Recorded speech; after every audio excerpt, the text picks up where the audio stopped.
Hi everyone, welcome to my channel. My name is Midnight Cross, and in today's video I'm going to be giving you 10 easy key tricks on how to write romantic scenes in your mangas, comics or novels. I hope you enjoy this video and it helps you with your creative projects.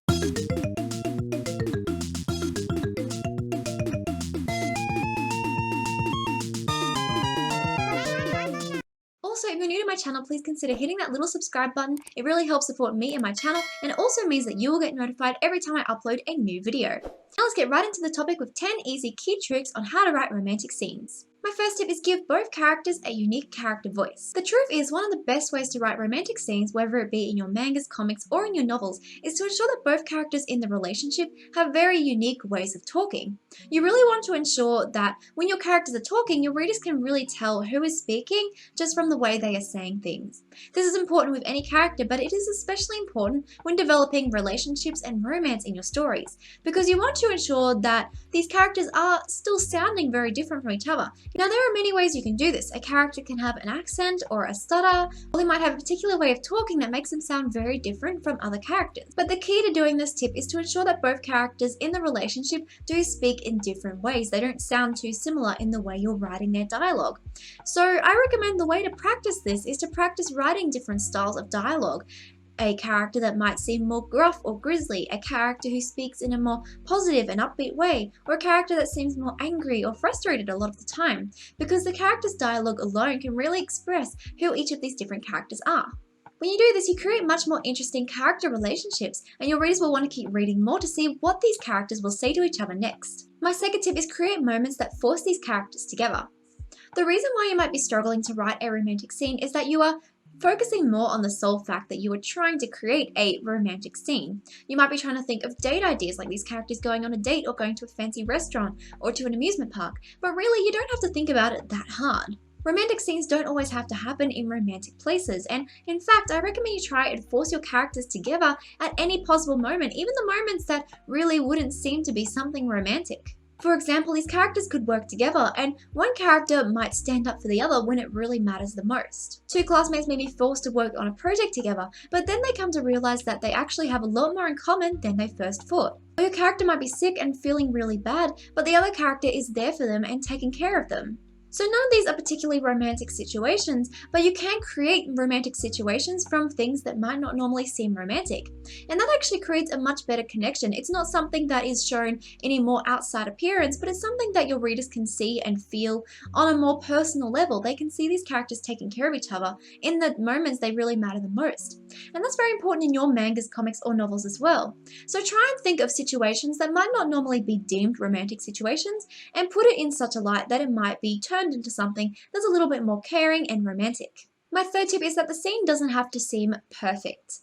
And the truth is, it's better if it seems a little bit more imperfect. If your romantic scene seems a little bit too perfect and too staged, I recommend adding some things to make the scene seem a little bit more imperfect, because no one is perfect and your romantic scenes really shouldn't be perfect either. No one is perfect, and if you create seemingly perfect moments or unflawed characters, it's going to seem pretty unrealistic, and I find it a lot more entertaining to read characters who seem more natural, rather than reading romantic scenes that just seem super forced and on point and everything is perfect and everything seems staged. It doesn't seem realistic or true to life. Some very cliche romances might have the character ride in on a horse with a lovely bouquet of flowers, sweep their loved one off their feet and just call it a day, but that doesn't seem very realistic, does it? What might be more natural for your character with their personality is that they might end up getting a bouquet of flowers, but the horse eats it, and then they try riding the horse, but then they fall off and the horse runs away. But when they fall, the other character is still there to help them up. And then they end up going and doing something that they both enjoy. So I want to put into this point the fact that you don't have to make every romantic situation something perfect. It's very cliche, and honestly it shows a lot more of a character's personality when things don't always go perfectly. Maybe it would be more in the character's personality to do something different rather than what might be cliched or what might be usually thought of as a perfect romantic date. My fourth tip is choose simplicity over details. This is especially important in light novel writing, but it's also very important in manga and comic writing as well. When writing romance, you don't need to focus on all of the details, and in fact, in many cases, it's actually better to focus on the things that the characters don't say. Here's an example of over-explaining. "I love you," he called, hand outstretched towards me. "From the moment I laid eyes on you, I knew I loved you." The tears poured down my cheeks before I understood why. But still, a part of me hesitated. You still betrayed me. That really hurt me. It was a mistake, he replied, sadness in his gaze. I will regret it always. In this example, there is way too much over-describing for it to be enjoyable. We are literally telling the readers how these characters are supposed to be feeling, rather than allowing the readers to make up their own minds on how these characters feel. And in doing this, we're also taking the readers out of the scene and making it feel very flat and uninteresting. Here is a more simple example where the feelings are not told to the readers but are rather shown in how the characters act. I suddenly heard my name being called, and I turned to see A leaning over the railing of the bridge above the stairs. He then climbed over, standing on the edge. What are you doing? I muttered, as he braced himself, then jumped down. Falling for you, he replied. My carefully planned answer vanished at his words. Surely I had misunderstood, right? Before I knew I was crying, his hand was already on my cheek.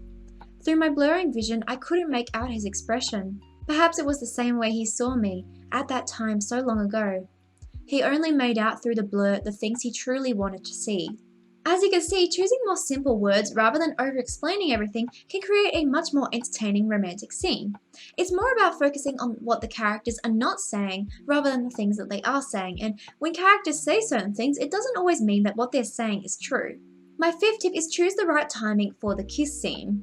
You have to keep in mind that a kiss scene does not equal a romantic scene, and in fact I recommend you develop the romance a lot further first before going into a kiss scene later on. Because if you add the kiss scene too suddenly at the beginning, you might be trying to create a romantic scene just from the fact that you're adding a kiss scene alone. And as I mentioned, a kiss scene does not equal a romantic scene. Kiss scenes can happen at any moment in your story as long as you have had enough romantic development to lead to that point. The kiss scene shouldn't be something that happens very close at the beginning of the story. It's something that needs a decent lead up, and you should be able to find the right place to add the kiss scene if you look over the points in your story and find parts where you really show that connection developing, showing how the characters are caring about each other and how they feel about each other. I'll be talking more about showing and not telling in the next tip. In any case, the best moment for a kiss scene is when the readers are not anticipating it, but it's also at a moment when the character has come to terms with the fact that they like the other character and they want to make the first move by closing the distance between them. But be aware that you should never use a kiss scene to create intimacy in your story. They're really quite different things. So I'm saying this because I don't want you to use a kiss scene as a crutch to writing romance. Writing romance should be something that's focused more on its own. And once you get good enough at developing romance in your story, that's when you create the kiss scene, which will seem a lot more natural at that point in your story. If a character relationship is already well written without a kiss scene, then that's the right moment to add the kiss scene into your story. My sixth tip is show and not tell. I talk about showing and not telling a lot on my channel, but I think it's especially important when writing romance and romantic connection between characters.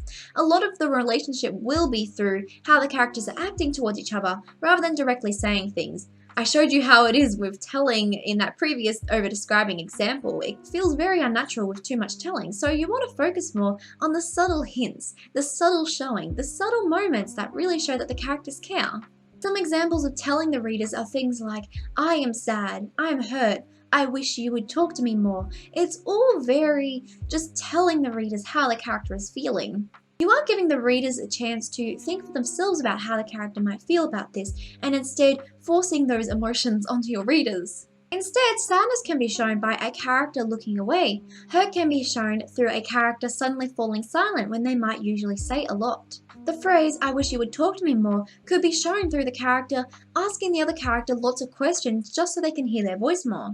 You don't have to show and not tell all of the time, but using showing more can create a better story flow and overall help readers feel more connected to this developing relationship as it goes on.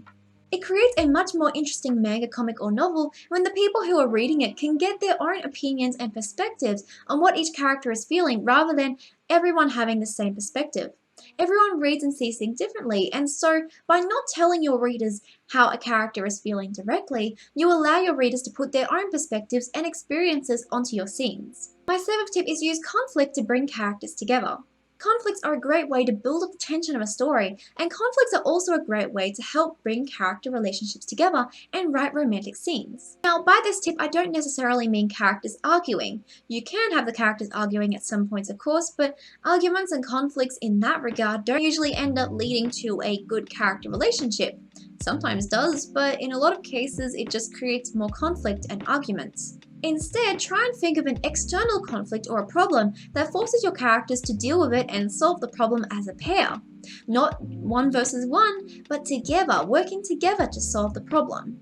For example, one character might have just lost their job and the other character decides to help them to try and find another job. This is a fantasy story, maybe monsters are invading the town and the characters work together to protect the ones they care about. Or one character could be very rich and the other one very poor, and people around them keep trying to pull them apart due to these very different social statuses. While conflicts can cause problems in relationships, it can also help to bring characters together when they are working to solve this problem as a pair. Consider what conflicts might work in the story you're telling and how your own conflicts can help bring characters together. My 8th tip is give them a good reason to like each other. You'll find it a lot easier to write romantic scenes when your characters have a much better reason to actually like each other. One of my biggest pet peeves when it comes to romance, whether it be in mangas, comics, or novels, is when one character is super nasty and the other character still loves them regardless of this fact, and it just seems to create this really toxic relationship. It's the recipe for a toxic relationship, but for some reason it's a cliche that I see happening a lot. You can have tsunderes or characters who might seem rough on the outside but nicer on the inside, but having a plain nasty or abusive character is something that doesn't really work that good in creating pleasant romantic scenes. Instead, try and give them at least one thing in common. It could be their personality, their goals, their values, the things they like to do in their day-to-day lives. Whatever it is, just thinking of one thing that they have in common can help you to create much more easier romantic scenes where they are both giving and taking equally, and there's not a thing where they're seeing one person as higher or lower than the other. There is an equality in that, and that's something that's very important.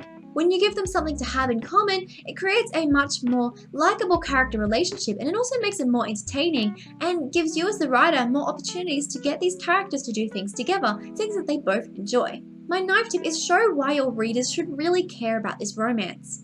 Even if you have really great characters and create a really good romance, that doesn't always guarantee that your readers are going to care about it. And unfortunately, if your readers don't really care about the romance, all of this hard work you've put into developing it kind of goes out the window. You don't want your readers to be sitting there going, get on with it, and wanting to push the romance so they can get on to the more exciting parts. So you really want to avoid that in your story. To make readers care about the romance of your story, tying it into the main goals of the story is one really great way to do this. Because in turn, with your characters solving the goals of your story, that will also accomplish this relationship and bring your characters closer together. Then the romance isn't seen as something separate in your story, but it's more cleanly integrated into the main plot points of the story you're telling. For example, in order for your character to understand something more about their job, they may first need to understand what it means to fall in love. So through falling in love, they may end up in turn getting better at their career. Think about this perspective with any romance you try and create. Always try to develop the romance alongside the character's goals and integrate it. My 10th tip is allow romance scenes to show character growth. Romance scenes should always be used to help the characters grow and learn from each other. If the relationship seems exactly the same from beginning to end, then something really needs to be changed because both of these characters are in this relationship learning from each other. So they do need to grow as characters. They can't just stay the same, otherwise the relationship might end up seeming a bit flat or uninteresting. It's natural for relationships to change, and this should always be shown in the way your characters interact with each other. As they learn more about each other, they should also learn more things about themselves and use that understanding to change and become better characters. They need to grow together into the characters they should be by the end of your story. Thank you so much for watching my video today, everyone. I really hope you enjoyed it. If you did, please let me know in the comment section down below. Let me know what kind of romantic scenes you're creating in your mangas, comics, or novels because I would really love to hear about it. Feel free to chat with me on any of my social media at MinazCross because I always enjoy hearing from you. Again, thank you so much for watching, and I'll see you in the next video. Bye!